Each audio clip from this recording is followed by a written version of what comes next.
Hi, welcome back. I'm Heather. Today I'm going to show you a few ideas on how we are making our handwriting a little bit more interesting and fun for the kids. And they are absolutely loving this. And we're able to get handwriting in while we're doing our read aloud. So our time is spent well, and the kids were getting a little bored with our handwriting. I was just doing it up on the board, and then they would copy me and then write a couple extra practice letters, and it was getting really dry and boring, and it was wearing on not only them but also me. So we were tending to let handwriting slide and not getting it in each day.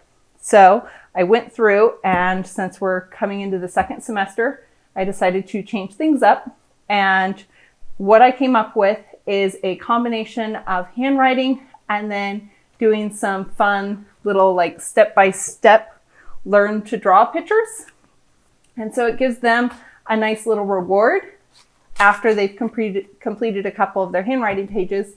Then they get to do some kind of fun animal or maybe an airplane or a rocket ship and simply learn how to do a little cartoon of those things. So to begin with, I have 3 kids all at different stages within their handwriting. So my youngest is on the young side for kindergarten. So my focus for her was really just to like follow lines and be able to get pencil control. So I loved this. This is from the Crafty Classroom. This is their pencil control workbook.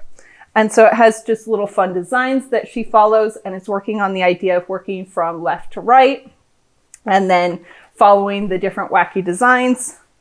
And then it'll kind of progress into different shapes and stuff. So it's just the idea of her slowing down and really paying attention and following those lines. So for hers, she has it broken up. This is just in 4 days. It's broken up into 4 sections, 1 for each day of the week. And I just tell her to take her time. It's not a race. And then at the end, they'll get to do some kind of a fun little drawing. And so I just printed these off. Some of these I was able to find online for free. Others, we have some how to draw books, and they're the student versions, so I can make copies on them.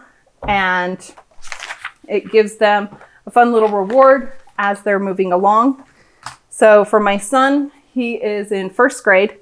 So for him, he's already been introduced to how to write each letter properly. And so I have this download from k12reader.com, and it's just the uppercase and lowercase of each letter. And I like this because it'll show him line 1 and then line 2. That way he can do it on his own. So while I'm reading, he's able to complete this. And again, I've emphasized to them, I don't care if you do 3 of them. If you've done a fantastic job and you think that that's your very best work, great. I'm not worried about them actually completing that page for the day. So for him, I did the uppercase and lowercase of each letter, and then he has a little drawing to do. On his, I kind of went along with the letters and then an animal or something that would go with that letter. So we had D and a little dog that looks like his best buddy doggy. And then finally for my daughter, I just want her focusing on her cursive and making sure all of her letters are really nice and clear and crisp and easy to read. And then the big thing is focusing on her transitions between letters. And so this one, I just went on to handwritingpractice.net.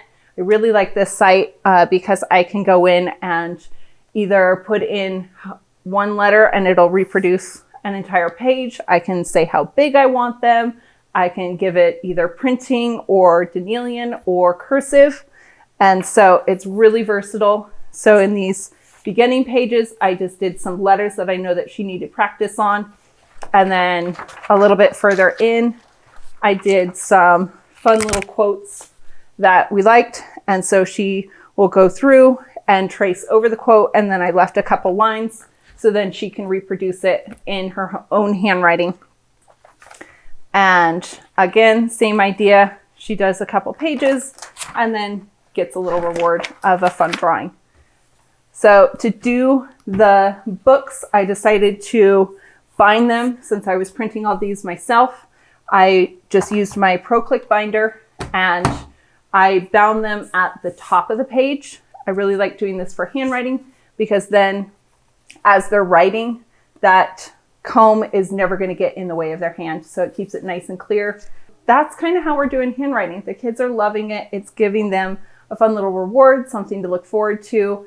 And I can see that even though I've only told them that they need to do maybe 2 or 3 letters, if that's all they can do to their very best ability, they're doing more just to get to that reward. And they're doing a fantastic job. So it's something to keep in mind, something fun, a good way to make handwriting, which can be very monotonous and not very fun, into something that the kids are really looking forward to. And I just give this to them while we're doing our read aloud. So they're doing something productive with their hands and staying quiet while I'm going through and doing our fun read aloud. I hope you found this helpful and maybe you want to implement it into your homeschool. And don't forget to like and subscribe, and I'll see you next time. Travis, can you cancel that? Will you? It's done. Cancel the timer. No, you need to turn the oven back on.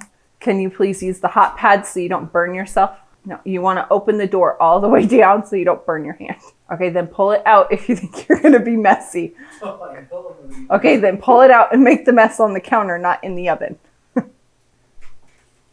Same thing. Oh, second scoop too. Not looking good. That means you're cleaning the oven. Oh my God. I didn't even flip it, I'm just moving it and it's falling out. It's literally jumping out. Yeah, I thought I was responsible for the cleanup. I'm worried about your cleaning skills in this area. Dangerous. And then it gets... Oh!